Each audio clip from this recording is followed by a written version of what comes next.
राधे राधे।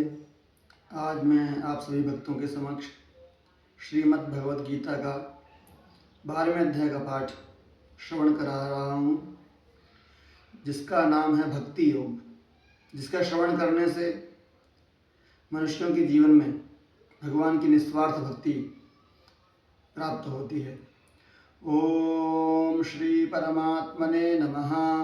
अथ 12वाध्यायः भक्ति योगः। अर्जुन उवाच एवं सततयुक्ता ये भक्तास्त्वां पर्युपासते ये चाप्यक्षरमव्यक्तं तेषां के योगवित्तमाः। श्रीभगवानुवाच मय्यावेश्य मनो ये मां नित्ययुक्ता उपासते श्रद्धया परयोपेतास्ते मे युक्ततमा मताः। ये त्वक्षरमनिर्देश्यमव्यक्तं पर्युपासते सर्वत्र गमचिन्त्यं च कूटस्थमचलं ध्रुवं सन्नियम्येन्द्रियग्रामं सर्वत्र समबुद्धयः ते प्राप्नुवन्ति मामेव सर्वभूतहिते रताः।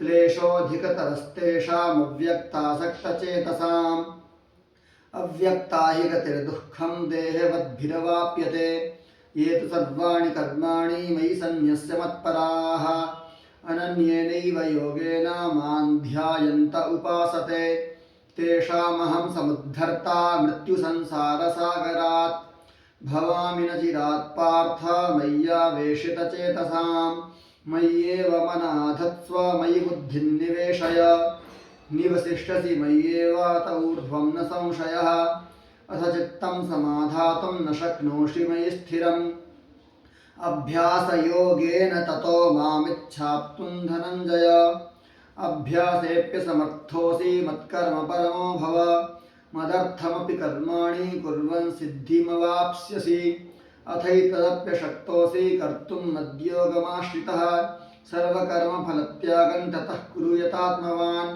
श्रेयो हि ज्ञानमभ्यासात् ज्ञानात् ध्यानं विशिष्यते ध्यानात् कर्मफलत्यागस्त्यागात् शान्तिरनन्तरम् अद्वेष्टा सर्वभूतानां मैत्रः करुण एव च निर्ममो निरहङ्कारः समदुःखसुखः क्षमी सन्तुष्टः सततं योगी यतात्मा दृढनिश्चयः मय्यर्पितमनो बुद्धिः यो मद्भक्तः स मे प्रियः यस्मान्नो द्विजते लोको लोकान्नो द्विजते च यः हर्षामर्षभयोद्वेगैः मुक्तो यः स च मे प्रियः अनपेक्षः शुचिर्दक्ष उदासीनो गतव्यथः सर्वारम्भपरित्यागी यो मद्भक्तः स मे प्रियः यो न हृष्यति न द्वेष्टि न शोचति न काङ्क्षति शुभाशुभपरित्यागी भक्तिमान्यः स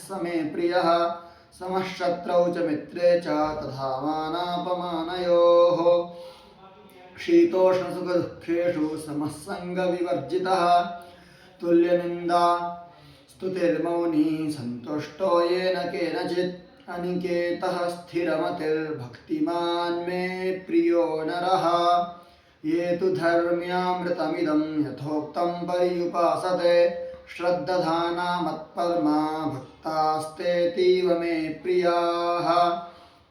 ॐ तत्सदिति श्रीमद्भगवद्गीतासूपनिषत्सु ब्रह्मविद्यायां योगशास्त्रे श्रीकृष्णार्जुनसंवादे भक्तियोगो नाम 12वाध्यायः।